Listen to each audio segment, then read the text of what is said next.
Municipalities తప్ప అన్ని BRS కొట్టేసింది. సో ఇప్పుడు మనం వార్డు వారిగా ఎవరికి సింగిల్ లార్జెస్ట్ పార్టీ ఏంటి అన్నది అనాలిసిస్ చేద్దాం. ఫస్ట్ ఉమ్మడి కరీంనగర్ జిల్లాకు వెళ్దాం.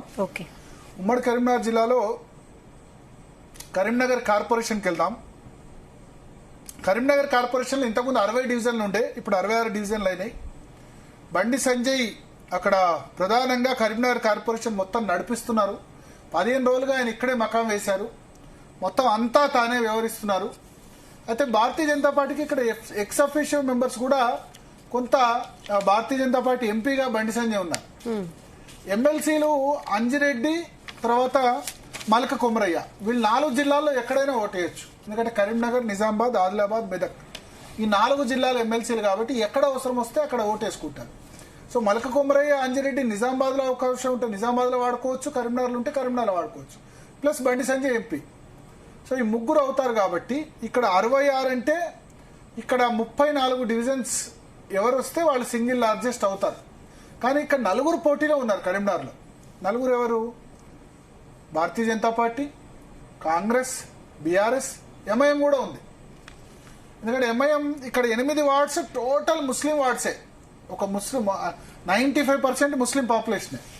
ఇంకొక 7 వార్డుల్లో సిగ్నిఫికెంట్ గా ముస్లిం ఓటర్స్ ఉంటారు. 50%, 40% అట్లా ఉంటారు.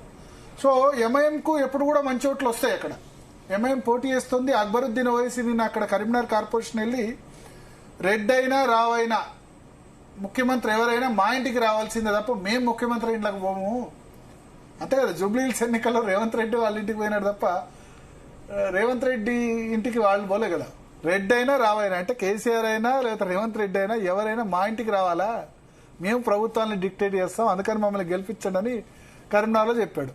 ఈ స్టేట్మెంట్ అటు బీజేపీకి పోలరైజ్ అవుద్ది, అంతేనా, హిందువులు పోలరైజ్ అవుద్ది, అటు ముస్లిం పోలరైజ్ అవుద్ది. మధ్యలో ఎఫెక్ట్ అయ్యే పార్టీలు ఎవరు? అటు ఇటుగా అని పార్టీలు. అటు ఇటుగా అంటే అటు కంప్లీట్ గా ముస్లిం పార్టీ అని చెప్పలేము, కంప్లీట్ గా హిందూ పార్టీ అని చెప్పలేము. సో బీఆర్ఎస్, కాంగ్రెస్ ఎఫెక్ట్ అవుతాయి. సో అక్బరుద్దీన్ ఓవైసీ లేకపోతే అసదుద్దీన్ ఓవైసీ వచ్చి కరీంనగర్లో ప్రచారం చేస్తే భారతీయ జనతా పార్టీకి హిందూ ఓట్లో బెనిఫిట్ అవుద్ది, ఎంఐఎం కు వాళ్ళకి బెనిఫిట్ అవుద్ది.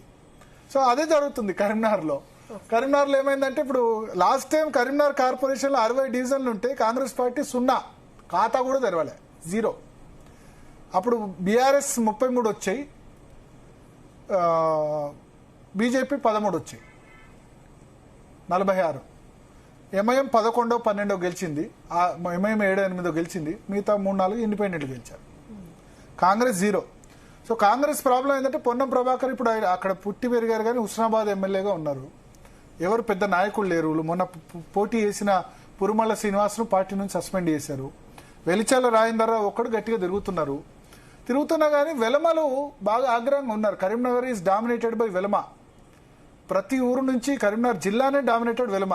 అప్పుడు అంతకుముందు ఉన్న చొక్కారావు, జువాడి, రత్నాకర్ రావు అందరూ కూడా వెలమ ఉమ్మడి కరీంనగర్ జిల్లాలో ఉన్నవాళ్లే. కేసీఆర్ ఇప్పుడు కేసీఆర్ బ్యాక్గ్రౌండ్ కూడా సిరిసిల్ల నుంచి వచ్చిన వాళ్లే. సో కరీంనగర్ విద్యాసాగర్ రావు, వినోద్ రావు అంతమంది వెలమలు కరీంనగర్లో ఉన్నారు కదా. మొన్న రేవంత్ రెడ్డి చేసిన స్టేట్మెంట్ ఎవరికి రాను జాతిపిత అని ఒక కేసీఆర్ని తిట్టినా అయిపోయేది. కేసీఆర్ని తిట్టడమే కాకుండా ఆయన ఎమ్మెల్యేల వెలమ ఎమ్మెల్యేల పేర్లందరూ తీశాడు. అదే కూకటిపల్లి కృష్ణారావుకు నువ్వు జాతిపితవా, లేకపోతే నువ్వు హరీష్ రావుకు జాతిపితవా, ఎర్రబెల్లి దయాకర్ రావుకు జాతిపితవా అని అన్నాడు. అనేసరికి ఏమైంది అంటే నువ్వు వెలమలకు జాతిపితవా అని వెలమ సామాజిక వర్గాన్ని తిట్టినట్టు అయింది. అక్కడ కాంగ్రెస్ లో కూడా 7 వెలమ ఎమ్మెల్యేలు ఉన్నారు. అక్కడ ఇన్ఛార్జ్ ఏమో కరీంనగర్లో వెలిచాల రాజేందర్రావు. వెలమనే ఇన్ఛార్జ్ పెట్టారు. మా కన్ను పొడుస్తావా అని వెలమ డామినేటెడ్. వాళ్ళకు ఉంటుంది కదా కోపం. మంది తక్కువైనా అంగబలం అర్ధబలం బాగున్నాయి. సో వాళ్ళు కాంగ్రెస్కి అయితే వ్యతిరేకంగా చేస్తారు ఆబ్వియస్లీ. అయితే భారతీయ జనతా పార్టీ చేస్తారు, లేకపోతే బీఆర్ఎస్ చేస్తారు. కాంగ్రెస్ గెలవాలని కోరుకోరు. అది ప్రాబ్లం జరుగుతుంది అక్కడ. లేకపోతే కాంగ్రెస్ కొంత పర్ఫార్మెన్స్ అధికార పార్టీ కాబట్టి బాగానే ఉంటుండే. బట్ ఏదేమైనా కాంగ్రెస్ సింగిల్ డిజిట్ దాటుతుందని నేను అనుకోవట్లేదు. అక్కడ కరీంనగర్ కార్పొరేషన్లో Bharatiya Janata Party definitely single largest party ఉంటుంది. అయితే 30 పైగా సీట్లు వస్తే ఫామ్ చేసుకోవచ్చు భారతీయ జనతా పార్టీ. బీఆర్ఎస్ గంగుల కమలాకర్ 4 సార్లు 2009, 14, 18, 23 వరుసగా 4 సార్లు గెలిచారు ఎమ్మెల్యేగా. ఒకసారి టీడీపీ నుంచి 3 సార్లు బీఆర్ఎస్ నుంచి గెలిచారు. 3 సార్లు కూడా బండి సంజయ్ మీదనే గెలిచారు. గంగుల కమలాకర్. అయితే Gangula Kamalakar main vote bank Muslims. Assembly ఎన్నికలకు వచ్చేసరికి ఎంఐఎం పోటీ ఉండదు కాబట్టి ముస్లిమ్స్ వేస్తారు. కానీ ముస్లిమ్స్ అక్కడ ఇప్పుడు ఎంఐఎం పోటీ చేస్తుంది, కాంగ్రెస్ చేస్తుంది, బీఆర్ఎస్ చేస్తుంది, 3. అప్పుడు బండి సంజయ్ని ఓడించాలంటే ముస్లింలకు గంగుల కమలాకరే కనబడ్డాడు. అందరూ ముస్లిమ్స్ వచ్చి పోలరైజ్ అయ్యి గంగుల కమలాకర్ ఓటేస్తారు. కానీ ఇది గంగుల కమలాకర్ ఓటు కాదు, బండి సంజయ్ ఒక్కడు ఓటు కాదు కాబట్టి ఆ ముస్లిం వార్డ్స్ కూడా మళ్ళీ ఎంఐఎం ముస్లిం ఓటు కూడా స్ప్లిట్ అయ్యే అవకాశం ఉంది. సో అందుకని బీఆర్ఎస్ కూడా మరి అది సింగిల్ డిజిట్ దాటుతుందా, కొంత కాంగ్రెస్ కంటే బెటర్ పొజిషన్ ఉండొచ్చు అని నేను అనుకుంటా అక్కడ బీఆర్ఎస్. ఈ ఎంఐఎం కూడా గట్టి పోటీని ఇస్తుంది. సో ఓవరాల్గా మిక్స్డ్ రిజల్ట్ ఉంటుంది. But single largest party Bharatiya Janata party అవుతుంది. మేయర్ సీట్ వచ్చినా ఆశ్చర్యం లేదు భారతీయ జనతా పార్టీకి. ఇప్పుడున్న ఊపు చూస్తే మొన్న 50,000 మంది పగడీలు పట్టుకుని తిరిగారు. ఎంఐఎం ఎంత క్యాంపెయిన్ చేస్తే అంత అడ్వాంటేజ్ బీజేపీకి అవుతుంది. అటు వాళ్ళ సీట్లు వాళ్ళు గెలుస్తారు కానీ మిగతా హిందూ ఓటు పోలరైజ్ ఖచ్చితంగా అయ్యే అవకాశం ఉంది. పైగా ఏమొస్తుంది, ఎంఐఎం సపోర్ట్తో మేయర్, ఇప్పుడు కాంగ్రెస్ అయినా బీఆర్ఎస్ అయినా మేయర్ కావాలంటే ఎంఐఎం సపోర్ట్ తీసుకోవాలి, తప్పదు కదా బీజేపీకి ఎక్కువ సీట్లు వచ్చాయంటే. సో ఎంఐఎం సపోర్ట్తో మేయర్ కాదని చెప్పినప్పుడు అక్కడ హిందూ ఓటు బ్యాంక్ కన్సాలిడేట్ అయ్యి definitely it will be added advantage. Bandi Sanjay ప్రతిష్టాత్మకంగా తీసుకొని ఆయన చేస్తున్నారు, మొత్తం పార్లమెంట్ తీస్తున్నారు, కరీంనగర్ మరీ పర్టికులర్గా చూస్తున్నారు. సో డెఫినెట్గా మిగతా పెద్ద నేతలు ఎవరు పర్యటించలేదు. రేవంత్ రెడ్డి అక్కడ పర్యటించి మాట్లాడారు. అంత ముందు రోజే వెల్మలు తిట్టారు మిర్యాలగూడలో.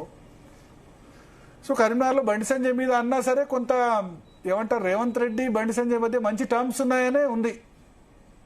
కాబట్టి అంత ఎఫెక్టివ్గా కాంగ్రెస్ క్యాంపెయిన్ కూడా ఏం లేదు. So mostly BJP will be the single largest party. Mayor ex officio మెంబర్స్తో అయినా వాళ్ళు గెలుచుకుంటారన్నదైతే కనిపిస్తుంది. ఇక రామగుండం కార్పొరేషన్ 60 డివిజన్లు, లాస్ట్ టైం 50 డివిజన్లు ఉండే. రామగుండంలో ఎప్పుడు కూడా ఎవరికి ఫుల్ మెజార్టీ రాదు. అది ఎమ్మెల్యే ఎలక్షన్ అనుకోండి, కార్పొరేషన్ అనుకోండి, 5-6 అభ్యర్థులు రంగంలో ఉంటారు. పార్టీల నుంచే కాకుండా ఇండిపెండెంట్లు గెలిచిన పరిస్థితి గతంలో ఉంది. గతంలో ఇప్పుడు Korukanti Chandar last time TRS రెబల్గా పోటీ చేసి గెలిచాడు. మక్కాన్ సింగ్ రాజ్ ఠాకూర్ ప్రస్తుతం ఎమ్మెల్యేగా ఉన్నాడు. స్వతంత్రులు కీలకం, ఇండిపెండెంట్లు కీలకం. కానీ బీజేపీ ప్రభావం కొంత తక్కువ రామగుండంలో. లాస్ట్ టైం 4-5 సీట్లు వచ్చాయి 50కి. ఉండొచ్చు, ఇప్పుడు కూడా రావచ్చు 4-5, బట్ పెద్ద లీడర్ లేడు. సో పోటీ ప్రధానంగా కాంగ్రెస్ బీఆర్ఎస్ మధ్య ఉంటుంది. ఇండిపెండెంట్ చాలా ఎక్కువ సంఖ్యలో గెలుస్తారు ఎక్కడ ఇప్పుడు. సో ఇండిపెండెంట్ కలుపుకొని కాంగ్రెస్కి అడ్వాంటేజ్ అయ్యే అవకాశం కనిపిస్తుంది. ఇది కరీంనగర్లో ఉన్న 2 కార్పొరేషన్లు, ఉమ్మడి కరీంనగర్ జిల్లాలో ఉన్నవి. ఇక వార్డ్స్ విషయానికి వద్దాం, ఇక మున్సిపాలిటీస్ విషయానికి వద్దాం. కరీంనగర్లో